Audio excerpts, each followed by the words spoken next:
ونستعينه ونستغفره ونؤمن به ونتوكل عليه ونعوذ بالله من شرور أنفسنا ومن سيئات أعمالنا من يهده الله فلا مضل له ومن يضلل فلا هادي له ونشهد أن لا إله إلا الله وحده لا شريك له ونشهد أن سيدنا وسندنا وحبيبنا وشفيعنا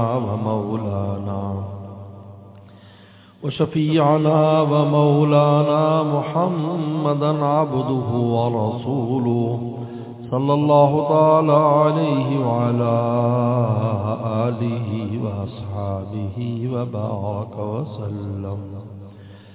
أما بعد فأعوذ بالله من الشيطان الرجيم. بسم الله الرحمن الرحيم. إن أولياؤه إلا المتقون.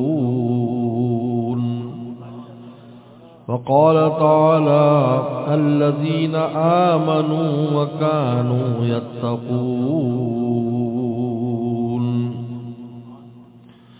قال النبي صلى الله عليه وسلم المرء على دين خليله فلينظر أحدكم من يخالل أو كما قال عليه الصلاة والسلام.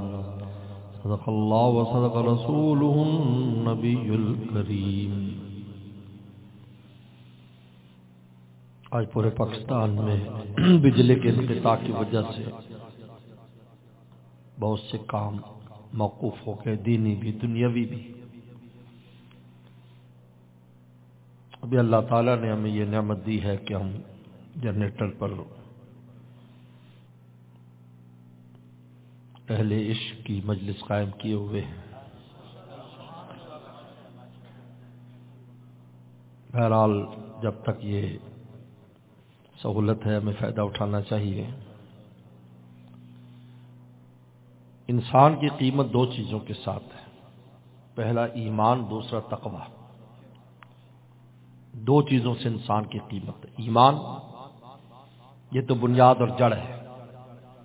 جب آدمی ایمان لے آتا ہے تو انسان بن جاتا ہے، اگر ایمان نہیں تو انسان نہیں. کیونکہ اللہ تعالیٰ نے فرمایا، اللہ تعالیٰ ارشاد فرماتے اولئک کالانعام، فرمایا جن کے پاس ایمان نہیں ہے وہ جانور ہیں. ان کو اللہ نے جانور شمار کیا ہے. اللہ رسول کی نظر میں جو غیر مومن ہے، جس پر ایمان نہیں، وہ مردہ ہے اور جانور ہے، مردہ قرار دیا. اس لیے جس کو ایمان دیتے ہیں اس کو زندہ قرار دیتے ہیں. او من کان میتا فاحییناہ، جو مردہ تھا میں نے ان کو زندہ کر دیا. اللہ فرماتے ہم نے ان کو زندگی دی. زندگی جعلنا لہ نورا، ہم نے ایمان کا نور اس کے دل میں پیدا کر دیا. یہ ہے ایمان. ایمان سے انسان بنتا ہے اور ایمان سے انسان زندہ ہوتا ہے. اب آگے کیسے بڑھتا ہے؟ اب اس ایمان کی حفاظت، اس کی ترقی، یہ تو اللہ نے ہمیں ایمان دے کر انسانوں میں لے آئے. اب انسانوں سے آگے اپنے دوستوں کی فہرست میں لے جانا چاہتے ہیں. انسان تو بن گئے، اب انسان بننے کے بعد اس قابل ہو گئے کہ ہمارے دوست بن سکو. جب تک انسان ہی نہیں ہے تو اللہ کا دوست نہیں بن سکتا. جیسے کہ مخلوقات میں صرف حضرت انسان ایسا ہے جس کو اپنی ولایت اور دوستی دیتے ہیں. یاد رکھو، اس کے علاوہ کوئی نہیں. اللہ ولی الذین آمنوا، فرماتے ہیں میں دوست ہوں ان لوگوں کا جو ایمان لائے. تو ایمان والا جب ہو جاتا ہے تو اب اللہ کا دوست بننے کے مواقع پیدا ہو گئے. اور یہی مقصود حیات ہے. اور آپ کے دنیا میں آنے کا مقصد ہے کہ جب ہم واپس جائیں تو ہمارے سر پر تاج ولایت ہو، اللہ کی دوستی کا تاج ہو. یہ کیسے ملے گا؟ فرمایا کانوا یتقون، یہ تقوی سے ملے گا. اللہ کی ولایت اور دوستی کو تقوی پر موقوف کیا ہے. حرام تمناؤں کا خون کرنا اور آرزوؤں کا، حرام آرزوؤں کا خون کرنا، نہ نفس کی ماننا، نہ معاشرے کی ماننا، نہ دل کی ماننا، صرف مولا کی ماننا، اس کا نام تقویٰ ہے۔ اگر آپ نے نفس کی مان کے چل رہا ہے، یا معاشرے کی مان کے چل رہا ہے، یا دل کی مان کے چل رہا ہے، پھر ایمان تو ہے، صاحب ایمان ہے، لیکن اس کا ایمان بھی بالکل ٹمٹماتے چراغ کی طرح ہے۔ جس سے ایک آدمی زندہ ہوتا ہے لیکن اتنا بیمار ہے، لوگ کہتے ہیں یار بس یہ لاش پڑی ہوئی ہے، اس کو لاش قرار دیتے ہیں، یہ لاش پڑی ہوئی، حالانکہ وہ انسان زندہ ہے، اس پر زندہ کے حکام ہیں، ابھی اس کی وراثت آپ تقسیم نہیں کر سکتے، لیکن وہ کہتے ہیں جناب یہ ایک لاش پڑی ہوئی ہے۔ اگر تقویٰ نہیں ہے انسان میں، اگر اپنی تمناؤں کا خون نہیں کرتا، تقویٰ کیا ہے؟ انسان کے دل میں حرام تمنا پیدا ہوتی، وہ اس کا خون کرتا ہے، اس آرزو کو خون کرتا ہے۔ میرے شیخ فرماتے تھے جب ایسا خون کرتا ہے تو اس کا دل کا افق لال ہو جاتا ہے۔ فرمایا کہ دنیا کا افق جب لال ہوتا ہے تو سورج طلوع ہوتا ہے، اور جب بندے کے دل کا افق لال ہوتا ہے تو اللہ کے قرب کا سورج طلوع ہوتا ہے۔ اگر کوئی یہ دیکھے کہ میرے دل میں اللہ کے قرب کا سورج طلوع ہونے والا ہے تو یہ دیکھے کہ اس کا دل لال ہے یا نہیں، اور دل لال کیسے ہوگا؟ حرام تمناؤں کا خون کرنے کی وجہ سے۔ اگر اپنے من چاہی پر چل رہا ہے تو پھر تو کچھ بھی نہیں ہے، چاہے ظاہری کتنی بھی عبادات کرے، نماز پڑھے گا نمازی کہلائے گا، روزہ رکھے گا روزے دار کہلائے گا، حج کرے گا حاجی کہلائے گا، جہاد کرے گا مجاہد کہلائے گا، سب کچھ کہلائے گا، لیکن اللہ کا دوست نہیں کہلائے گا جب تک حرام تمنا کا خون نہیں کرے گا۔ یہ جو عبادت کر اس عبادت کی نسبت سے اس کا نام ہے، اس کو اجر بھی ملے گا، سب کچھ ہوگا، لیکن ولایت اور دوستی کا مقام بہت اونچا مقام ہے۔ اس لیے اللہ تعالیٰ نے جہاں اپنے خاص مقام کو ذکر کیا ہے آخرت میں، یہ تو دنیا میں دوستی، دنیا میں دوستی کا تعلق دل کے ساتھ ہوگا، اس کا دل جو ہے وہ اللہ تعالیٰ کے ساتھ جڑ جائے گا، ہمہ وقت اس کو یاد رکھے گا۔ ایک تار ہوتی جو لگ جاتی، تار، یہ کون آیا میرے دل میں کہ دھیمی پڑ گئی لو شمع محفل کی، پتنگوں کے وہ اڑنے لگی چنگاریاں دل کی۔ شمع محفل سے مراد دنیا ہے، اب اللہ کی دوستی کا پیغام انسان کے قلب میں آتا ہے، یہ دنیا آنکھوں سے گر جاتی ہے، اس کی کوئی تمنا نہیں رہتی، اس کی کوئی اہمیت نہیں رہتی، دنیا داری تو کرتا ہے اللہ رسول کا حکم سمجھ کر، اس لیے نہیں کہ یہ مقصود حیات ہے، بڑی چیز اس کے سامنے چھوٹی ہو جاتی ہے جب وہ اس کے دل میں دوستی کا پیغام آتا ہے۔ یہ ہے دوستی کا پیغام جب قلب میں ہوتا ہے، اللہ کی دوستی جب آ جاتی ہے۔ تو آپ یہ دیکھیں اگر کسی کی ملک کے بادشاہ کے ساتھ دوستی ہو تو وہ کسی افسر کو، کسی وزیر کو سمجھے گا؟ کچھ بھی نہیں سمجھے گا۔ اور ہم تاریخ میں پڑھتے ہیں ایاز غلام تھا محمود کا، لیکن اس کے ساتھ دوستی کا تعلق تھا، دل جڑے ہوئے تھے غلام اور آقا کے، تو وزیر آ کر ایاز کو سلام کرتے تھے کہ یار کل کلا کو کچھ ہو جائے گا، یہ غلام ہمارا سفارشی ہوگا، یہ ہماری سفارش کرے گا، یہ ہماری سفارش کرے گا، یہ ہمیں بچائے گا، یہ ہے دوست۔ اور کتنے واقعات ہیں بادشاہ کے ساتھ جس کی دوستی کا تعلق تھا، وزیر اس کا دم بھرتے تھے، اس کا پانی بھرتے تھے، حالانکہ وہ غلام تھا، دیکھنے میں غلام ہے۔ لقمان حکیم کو دیکھ لیں، حضرت لقمان حکیم جو ہیں یہ بھی غلام تھے، جس کے لیے پوری سورہ لقمان اتری، اور ان کی ہدایات اور ان کی نصیحت کو قرآن نے بطور خاص بیان، یہ غلام تھے، لیکن ایسے غلام تھے کہ آقا کا دل ان کے ساتھ جڑا ہوا تھا، آقا کا دل جڑا ہوا تھا، عاشق تھا، آقا عاشق تھا اس غلام کا، آقا عاشق تھا۔ کتنا کس مقام پر پہنچے۔ پورے سورہ لقمان ان کے نام پر اترائی۔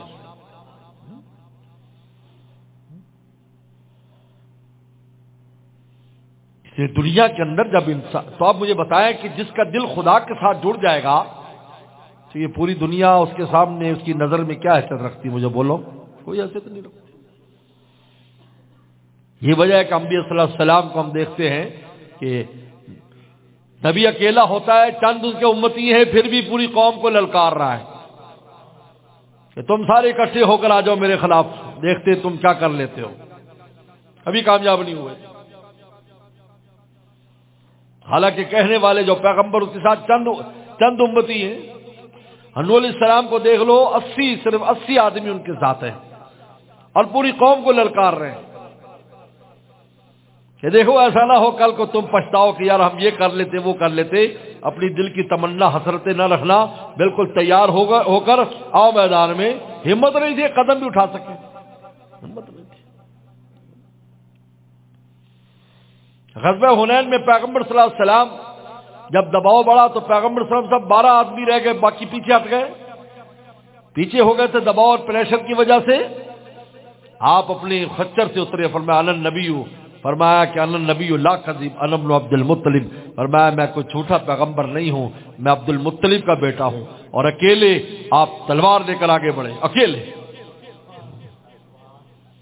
اللہ تعالیٰ کی مدد اتری، ہمت نہیں تھی، پھر وہی سارے آئے مسلمان ہو کر وسلم کے قدموں میں پہنچ گئے۔ جب انسان کا دل اللہ تعالیٰ کی ذات سے جڑ جاتا ہے تو پھر یہ بڑی بڑی چیزیں جو انسان سمجھتا ہے میری زندگی میں یہ وہ بڑی بڑی چیزیں بالکل چھوٹی چھوٹی ہو جاتی ہیں، کیونکہ آپ اوپر چلے گئے۔ جس طرح بڑی خوبصورت مثال دی کسی نے کہ جس طرح جہاز جب ایئرپورٹ پر کھڑا ہے تو اس کی بلڈنگ بڑی نظر آتی ہے، لیکن جب ہوا میں اڑنے لگتا ہے تو بلڈنگ چھوٹی کیا نظروں سے غائب ہو جاتی ہے۔ اور میں انسان کا دل جب تک دنیا میں رہتا ہے اور دنیا داری سے جڑا ہے، ہر چھوٹی چیز اس کو بڑی نظر آتی ہے، لیکن جب یہ مولا کی طرف اڑنا شروع کر دیتا ہے اور یہ روح مولا کی طرف قرار اختیار کرتی ہے اور اللہ تعالیٰ کے دامن میں قرار اختیار کرتی ہے تو دنیا نگاہوں میں رہتی ہی نہیں۔ کہ دنیا داری تو کرتا ہے لیکن حکم سمجھ کر کرتا ہے، اس لیے نہیں کہ مقصود حیات ہے۔ پھر راضی برضا بھی رہتا ہے، گوشت کے لیے کوشش کرتا ہے، پھر دال پہ خوش ہوتا ہے۔ راضی برضا کا مطلب یہ ہے کہ انسان کوشش اپنی پوری کرے، کوشش میں کمی نہ کرے، اس لیے کہ ہم توکل کے اس مقام پر نہیں ہیں کہ بغیر کوشش کے کوئی چیز حاصل ہو، وہ بھی ایک مقام ہے۔ حضرت شاہ ولی اللہ رحمہ اللہ فرماتے ہیں ہر ایک کو اس کی دعوے کی اجازت نہیں ہے کہ جی مجھے ایسا توکل حاصل ہے کہ میں کچھ بھی نہ کروں، ایسا نہیں ہے، آسان کام نہیں ہے۔ اس لیے پیغمبر صلی اللہ علیہ وسلم نے ان 70,000 لوگوں کا خاص طور پر بیان فرمایا۔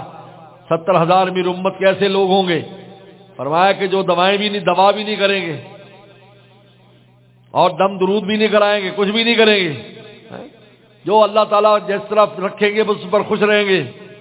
فرمایا ایسے 70,000 میری امت کے انسان ہوں گے، بغیر حساب کتاب کے جائیں گے۔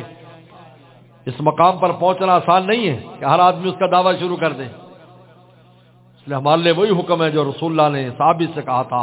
انہوں نے کہا کہ حضرت اللہ کے نبی صلی اللہ علیہ وسلم میں اونٹ کو ویسے چھوڑ دوں یا ٹانگ باندھ کر اللہ پر توکل کروں؟ فرمایا ٹانگ باندھو، پھر اللہ تعالیٰ کی ذات پر توکل کرو۔ مجھے اور آپ کو اسباب کو اختیار کرنے کا حکم ہے کہ میں اور آپ اسباب اختیار کریں، لیکن پھر نظر مولا پر ہی رکھیں کہ کام وہیں سے ہوگا، ان اسباب سے نہیں ہوگا۔ یہ ہے اصل توکل کی حقیقت اور یہی ایمان کا تقاضا ہے، ورنہ تو دنیا ساری بیکار ہو جائے۔ اللہ نے ایسی اتنی خوبصورت دنیا بنائی، اللہ تعالیٰ فرماتے اتنی خوبصورت میں نے دنیا بنائی ہے، اس میں ایسے ایسے تمہارے لیے رزق اور ایسی ایسی روٹی اور ایسا کچھ پیدا کر دیا، اور ہم اس کو بیکار قرار دے دیں اور بیکار سمجھیں اور اس کو صحیح استعمال بھی نہ کریں۔ جیسے میرے شیخ فرماتے تھے عارف باللہ شاہ حکیم اختر صاحب رحمۃ اللہ علیہ، وہ بمبئی میں گئے تو بمبئی میں حضرت کی دعوت تھی اور متعلقین کے ساتھ دعوت ہوئی، تو ایک عالمین جو ہے نا وہ کونے میں بیٹھ گئے بجائے ساتھ بیٹھ کے کھانے کی۔ تو جب حضرت نے کھانا کھا لیا تو ان کو بلایا کہ آپ نے ہمارے ساتھ کھانا نہیں کھایا؟ انہوں نے کہا جی حضرت وہ حدیث شریف میں آتا ہے کہ گرم کھانا نہیں کھانا چاہیے، گرم کھانا نہیں کھانا چاہیے۔ اس لیے میں ٹھنڈا جب ہو جائے گا بالکل برف کی طرح پھر کھاؤں گا، بلکہ بعض کے بارے میں لکھا ہے کہ وہ پانی ڈال دیتے تھے اس کھانے میں تاکہ بالکل ٹھنڈا ہو جائے اور بے مزہ ہو جائے، تاکہ نفس کو مزے نہ آئے۔ میرے شیخ نے فرمایا کہ مشکات شریف کی حدیث ہے، میرے شیخ نے فرمایا کہ بھی ملا علی قاری رحمۃ اللہ علیہ کی شرح مشکات کسی کے پاس ہے؟ مرقات شرح مشکات، تو ایک عالم نے کہا جب میرے پکا جل لیا، جلدی دوڑا کے لا۔ حدیث کھولی، کہا کہ اس کی شرح پڑھو، تو اس میں لکھا تھا عائشہ صدیقہ رضی اللہ عنہا ارشاد فرماتی ہیں کہ ہم پیغمبر سلام کے لیے سرید بناتے اور پھر اس کو ڈھانک دیتے تاکہ وہ ٹھنڈا نہ ہو جائے، اور پھر پیغمبر سلام اس کو تناول فرماتے، اور پھر جو ہے ملا علی قاری نے شرح لکھی کہ یہ جو روایت آتی ہے گرم نہ کھاؤ، اس سے مراد اتنا گرم ہے جو انسان کا منہ جلا دے۔ یہ نہیں ہے کہ جو چیز گرم ہے اس کو گرم نہ کھائے اور ٹھنڈی کو ٹھنڈی نہ کھائے، یہ مطلوب نہیں ہے، اس کا تو مزہ ہی خراب ہو جائے گا۔ اس لیے مسئلہ لکھا ہے کہ اگر ایک ایسی چیز ہے کہ اس کے خراب ہونے کا اندیشہ ہے، یعنی وہ گرم کھائی جائے تو اس کا فائدہ ہے، اگر وہ ٹھنڈی ہو جائے تو اس کا فائدہ نہیں، تو کہتے جماعت بھی مؤخر کر دے، پہلے اس کو کھا لے تاکہ خدا کی اس نعمت کی ناقدری نہ ہو، پھر بعد میں اپنی جماعت کرا لے جیسے بھی نماز پڑھے۔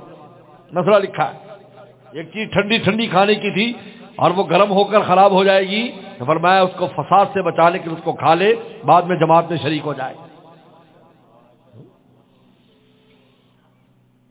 تو اللہ تعالیٰ نے یہ جو نعمتیں ہمیں دی ہیں استعمال کے لیے دی ہیں، اس لیے جب انسان نعمت استعمال کرتا ہے تو پھر شکر ادا کرتا ہے۔ اس لیے حضرت شیخ الحدیث مولانا زکریا رحمۃ اللہ علیہ نے خود لکھا حضرت کے ملفوظات میں کہ جب ٹھنڈا پانی آدمی پیتا ہے گرمی میں ٹھنڈا، تو پھر دل کے نہا کھانے سے الحمدللہ نکلتا ہے، اندر سے نکلتا ہے الحمدللہ، کیونکہ اللہ کی اس نعمت کو کہ واہ یہ کیسے اللہ نے بنایا، یہ نعمت اس لیے دی، استعمال کے لیے دی، اور مومن ہی کے لیے دی ہے کہ مومن استعمال کرے، مومن کے بعد دوسروں استعمال کرے، اصل ایمان والوں کے لیے۔ جس طرح انسان جو ہے وہ کہیں بستی آباد ہوتی ہے تو وہاں پر بلی چوہے کتے سب کچھ آ جاتے ہیں، تو اصل تو وہ وہاں رہنے والے ہیں، لیکن وہ بلی کتے کو بھی بچا ہوا مال ان کو بھی مل جاتا ہے۔ آج اگر کفار کو اگر کچھ مل رہا ہے تو ایمان والوں کی وجہ سے مل رہا ہے، اور جب ایمان والے نہیں رہیں گے، لا فرمایا لا تقوم الساعة حتى يقال في الارض اللہ اللہ، فرمایا کہ جب تک اللہ اللہ کرنے والے موجود ہیں، اللہ کا نام کہنے والے ہیں، دنیا قائم ہے، جب وہ نام لینے والے نہیں اللہ تعالیٰ دنیا کو ختم فرما دے گا۔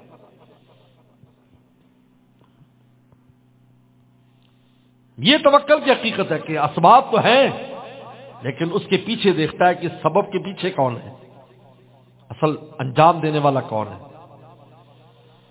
میں تو کھا رہا ہوں یہ روٹی، مجھے مزہ بھی دے رہی، میرا پیٹ بھی بھر رہی، لیکن یہ روٹی میرے آپ کے لیے مفید ہوگی، یہ رب تعالیٰ کے حکم سے ہوگا، ورنہ آگ تو تھی لیکن ابراہیم السلام کو جلا نہیں رہی تھی۔ مولانا رومی فرماتے ہیں رحمۃ اللہ علیہ کہ اگر اللہ تعالیٰ خوش ہوتے ہیں تو آگ کو گل گلزار بنا دیتے ہیں، اور اگر ناراض ہوتے ہیں تو گلزاروں کو آگ بنا دیتے ہیں۔ یہ سب اللہ تعالیٰ کی اس پر ہے، وہ اس بندے کے ساتھ رابطہ کیا ہے۔ اس لیے کہتے جو دولت اپنی دولت یہاں دیتے، دل میں چھپا کے دیتے۔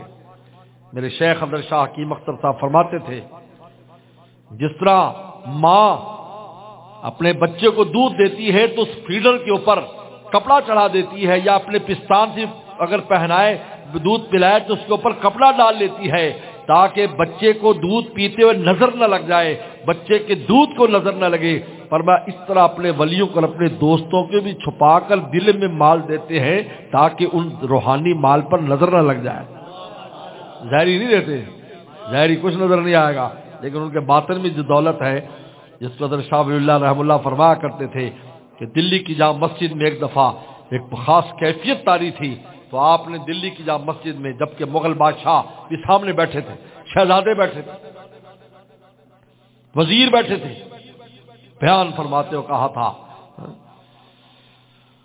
فرمایا کہ دل دارم جواہر پارشکست تحویلش کہ دارت زیر گردو میر سامانے کے من دارم، فرمایا کہ ولی اللہ کے دل میں اللہ کی محبت کے چند موتی ہیں، ہے اس نیلے آسمان کے نیچے کوئی انسان جو اس کو پیش کر سکے، ایسی دولت پیش کرتی ہے۔ فرمایا کہ یہ چند موتی ہیں، پورا عالم اس کی قیمت نہیں دے سکتا۔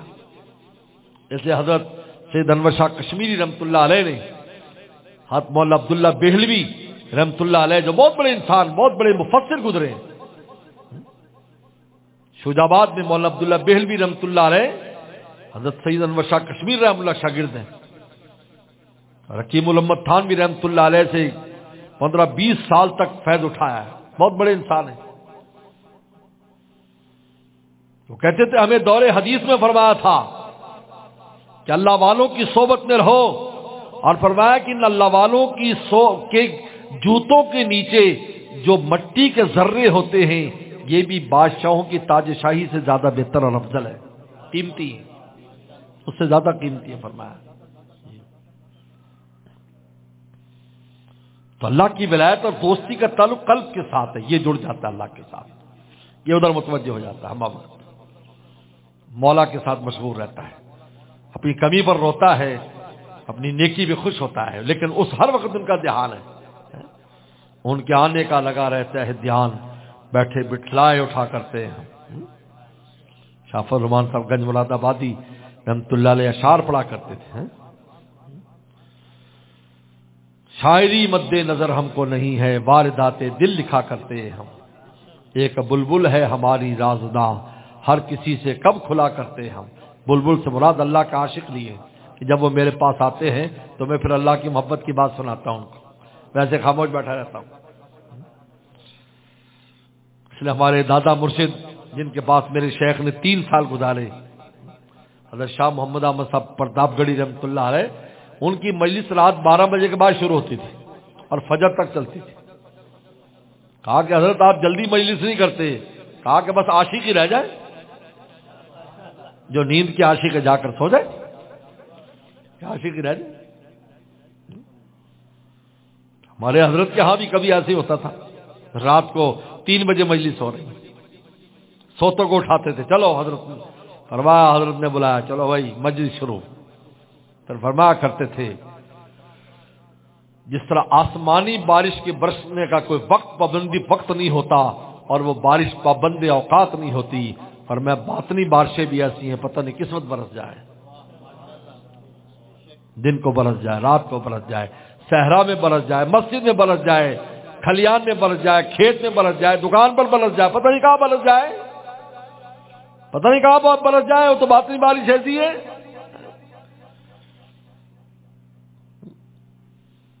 مولانا رومی رحمۃ اللہ علیہ جا رہے اور ایک وراق اپنے ورق کوٹ رہا ہے، وہ جو پرانے جو اوراق ہوتے تھے، ردی جس کو کہتے ہیں، اس ردی کو کوٹ کے پھر اس کے نیا ورق بنائے جاتے تھے، آج کل بھی یہ سلسلہ ہے، وہ دم دم لگے ہوئے تھے، وہی کیفیت طاری ہو گئی۔ حضرت مولانا رومی رحمۃ اللہ بے ہوش ہو کر گر پڑے، ہوش میں آیا، انہوں نے کہا کہ آپ کو کیا ہوا؟ کہا کہ تو دم دم کر رہا تھا، میرے دل پر اللہ کی ایسی چوٹ لگی، میں بے ہوش ہو گیا، بس اس پر ایسی کیفیت طاری ہوئی بھرے بازار میں کہ اس نے پوری دکان لٹا دی اور حضرت کے ساتھ ہو گیا، حضرت کے خلیفہ بنے، حضرت کے ساتھ دفن ہے وہاں پر۔ آج ترکی میں چلے جاؤ، کونیا شریف میں حضرت کے ساتھ دفن ہے۔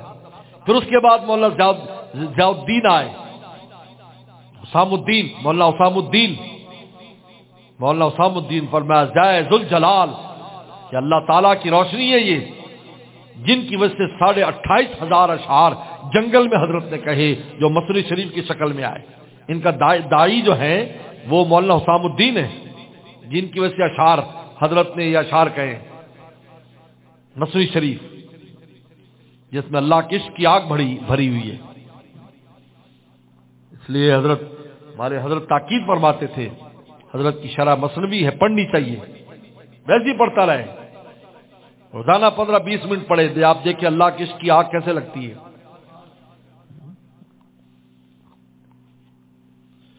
اے ضیاء الدین ضیاء ذوالجلال،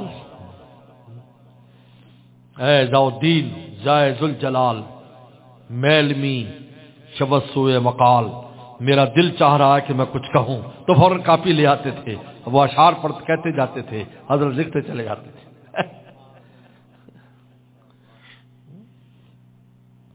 اور فرماتے تھے جب حضرت آئے شمس تبریز رحمۃ اللہ علیہ ان کے شیخ آئے، مولانا رومی کے جب شیخ آئے،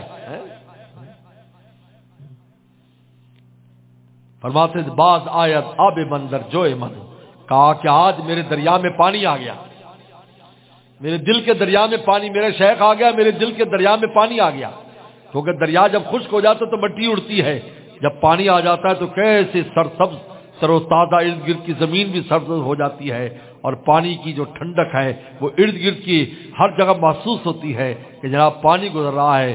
کہا کہ بعض آمد شاہد، بعض آمد جوئے من، آب آمد، بعض آمد در جوئے من، کہا کہ میرے دریا میں پانی آ گیا، بعض آمد شاہ من در کوئے من، میری گلی میں میرا بادشاہ آ گیا۔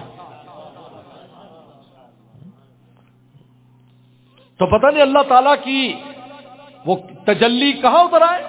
بازار میں اتر آئی، بس کام ہو گیا، بازار میں کام ہو گیا، کام بن گیا، یہ کوئی پابند نہیں ہے۔ حضرت فرمایا کرتے تھے ایک بلبل ہے ہماری رازداں، ہر کسی سے کب کھلا کرتے ہیں، ان کے آنے کا لگا رہتا ہے دھیان، یہ ہے اصل مقصود کہنا، ان کے آنے کا لگا رہتا ہے دھیان، یعنی دل ادھر رکھتے ہیں مجھ کو تجھے کہ ابھی کچھ بھیج دے وہاں سے ہمارے دل کے لیے۔ یہ عاشق کا کام ہے کہ ہر وقت کشکول لے کر دربار میں کھڑا رہے کہ پتہ نہیں کس وقت کیا ڈال دے، یہ ہے، یہ نہیں کہ مسجد میں جب آئے تو اسی وقت، نہیں، ہر وقت اللہ تعالیٰ کی ہے،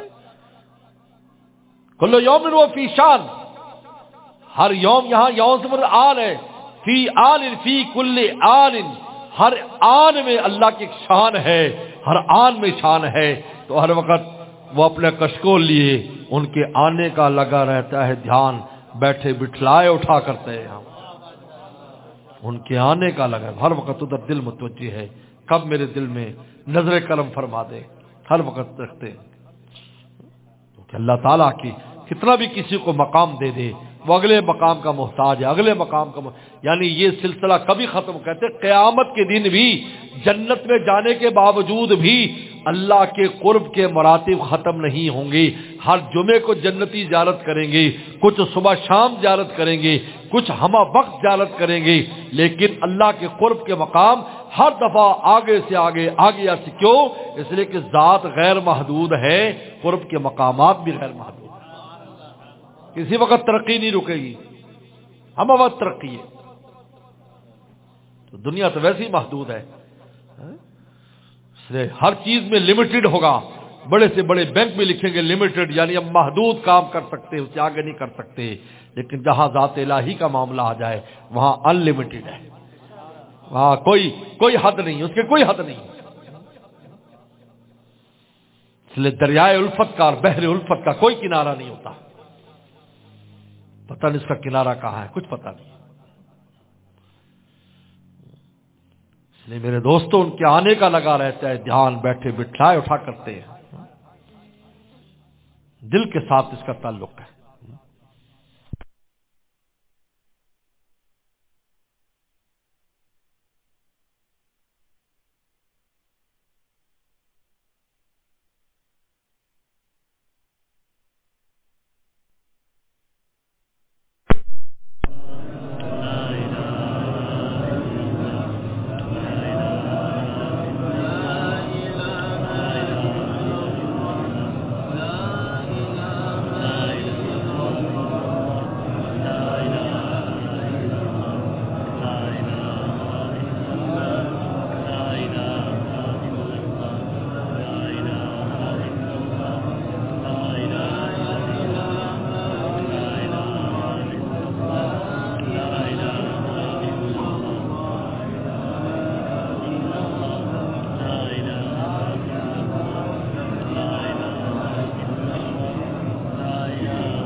تو میں عرض کر رہا تھا کہ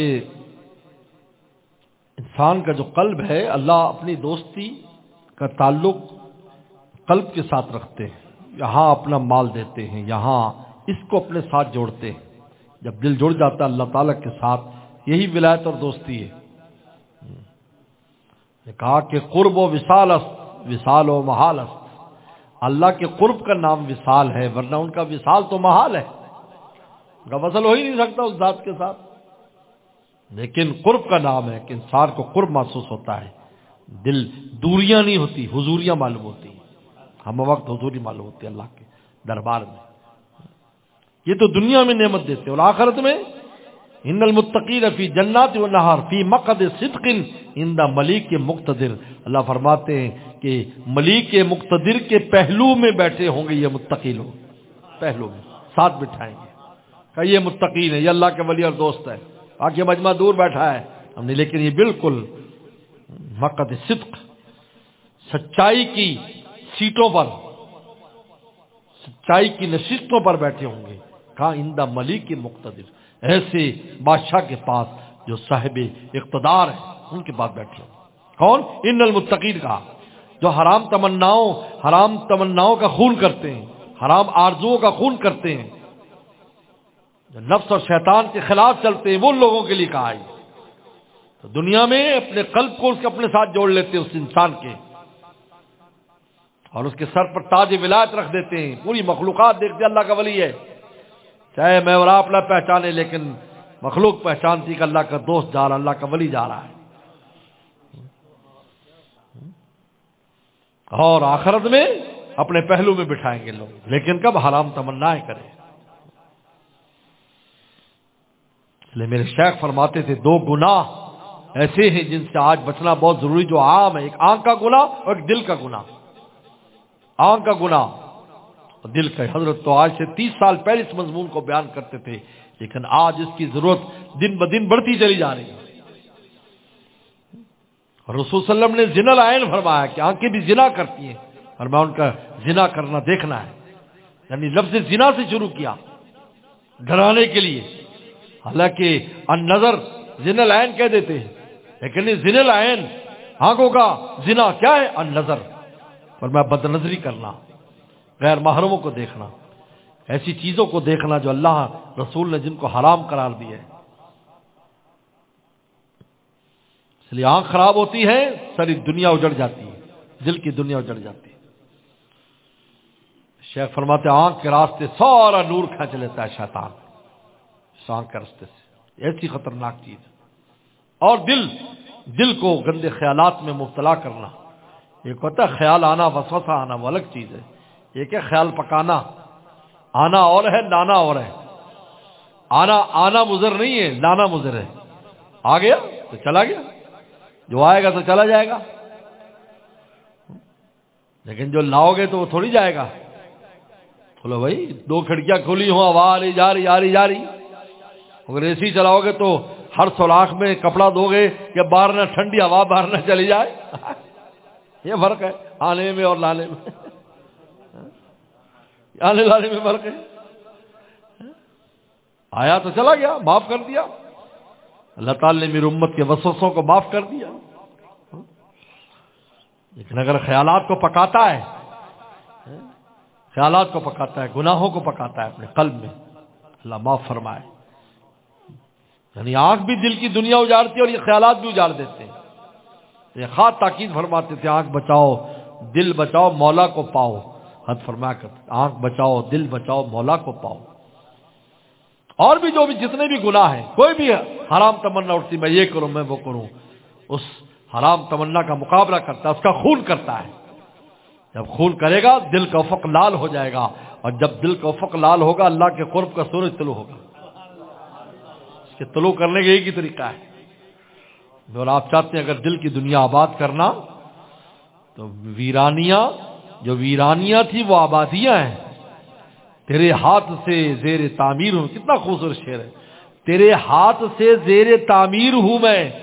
یعنی اللہ میں جب حرام تمنا کرتا ہوں میں ٹوٹ جاتا ہوں کہ یار سب کر رہے ہیں میں نہیں کرتا، لیکن میرا اللہ ناراض ہوتا ہے تو میرا دل ٹوٹتا ہے. تو پھر اللہ اس کو تعمیر کرتے ہیں، چھوٹے ہوئے دل کو تعمیر کرتے ہیں. تیرے ہاتھ سے زیر تعمیر ہوں میں، تیرے ہاتھ سے زیر تعمیر ہوں میں. یہ ویرانیاں آبادیاں بن جاتی ہیں.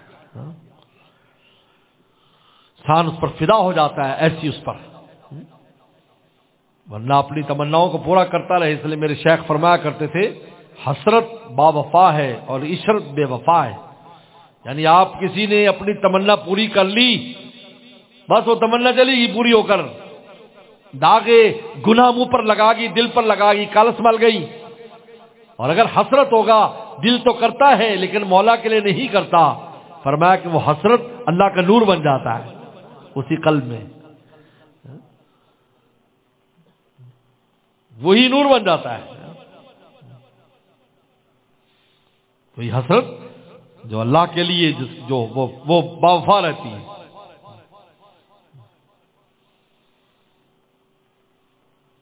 حسرت آفتاب بن کر چمکے گی، لاکھ اس پر راکھ ڈالی جائے گی. اس لیے میرے دوستو میں یہ ہمت پیدا کرنی اپنے اندر، اور یہ ہمت انہی مجالس سے، انہی تعلق سے، ذکر اذکار سے، اور خود ہمت کرنے سے آتی. 3 کام کرنے پڑتے اور دعا بھی مانگنی پڑتی. اللہ سے دعا بھی مانگے اور اہل ہمت کے ساتھ جڑے، ذکر کا اہتمام کرے، ذکر و تلاوت کا، اور خود بھی ہمت کرے. جب یہ ساری چیزیں جڑتی ہیں تو اللہ تعالیٰ انسان میں وصف پیدا کر دیتے ہیں کہ اپنی تمناؤں کا خون کرتا ہے اور پھر اللہ کی دوست ولایت کو حاصل کرتا ہے. وآخر دعوانا ان الحمدللہ والعالمین.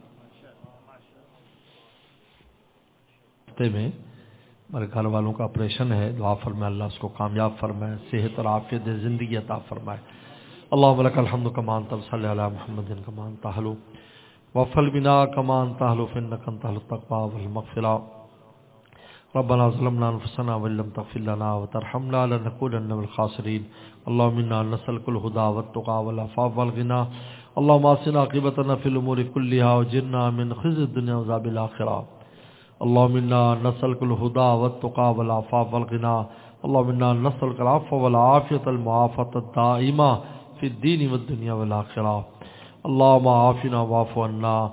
اللهم لا سهل الا ما جعلته سهلا وانت تجعل الحزن سهلا اذا شئت اللهم لا سهل الا ما جعلته سهلا وانت تجعل الحزن سهلا اذا شئت اللهم انا نسألك في سفرنا هذا البر والتقوى وبالعمل ما ترضى اللهم حبنا علينا سفرنا هذا واتبعنا بعدا اللهم انت الصاحب في السفر والخليفة في الأهل اللهم انا نعوذ بك من وعثاء السفر وكآبة المنظر سوء المنقلب في المال والأهل والولد اللهم يسر لنا أمورنا مع الراحة لقلوبنا وأبداننا والسلامة العافية في ديننا ودنيانا وكن صاحبنا في سفرنا وخليفة في أهلنا واطمس على وجوه أعدائنا وامسح على مكانتهم فلا يستطيع المضي والمجيء إلينا اللهم إنا نسألك العفو والعافية المعافاة الدائمة في الدين الدنيا والآخرة اللهم إنا نسألك حبك وحب رسولك حب من يحبك وحب عمل يبلغنا لا حبك اللهم اجعل حبك حب إلينا من أنفسنا وأهلنا من الماء البارد